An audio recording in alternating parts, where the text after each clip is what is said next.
అరే మామా, తిరుపతిలో కడుపు నిండా తృప్తిగా భోజనం చేయాలి అని అంటే అది కూడా మన తెలుగింటి భోజనం టైపు తెలుసు కదా. మన తెలుగు వాళ్ళకి భోజనం అంటే చాలా ప్రీతి. పప్పు, రసం, సాంబార్, పెరుగు అన్నీ. కౌశిక్ మెస్ అని చెప్పి తిరుపతిలో మన అన్నారావు సర్కిల్కి కొంచెం ముందర పక్క ఉంటుంది.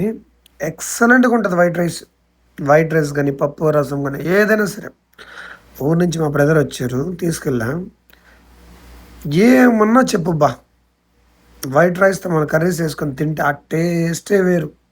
ఎన్ని బిర్యానీలు తిన్నా, ఎంత ఏ ఫుడ్ తిన్నా, చివరికి మన ఫుడ్ మనం తింటేనే అదొక టేస్ట్ అబ్బా.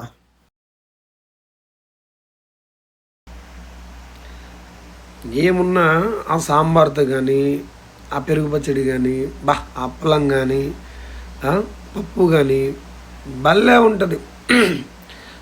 చివర్లో ఆ మజ్జిగ చారుతో ప్లస్ ఆ పెరుగు పచ్చడితో, ఓన్లీ పెరుగుతో తింటే కన్నా భలే ఉంటుందబ్బా.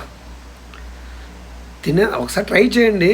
కౌశిక్ మెస్ అది, కానీ తృప్తిగా తినొచ్చు. వైట్ రైస్ ఎంత కావడితే అంత పెడతారు, తృప్తిగా తినొచ్చు. ఫుల్గా తినాలి సాటిస్ఫాక్షన్గా, అది కూడా తృప్తిగా తినాలి. తినాలంటే తినాలి కాదు, తృప్తిగా తినాలనుకునే వాళ్ళు మాత్రం వెళ్ళండి. ఓకేనా?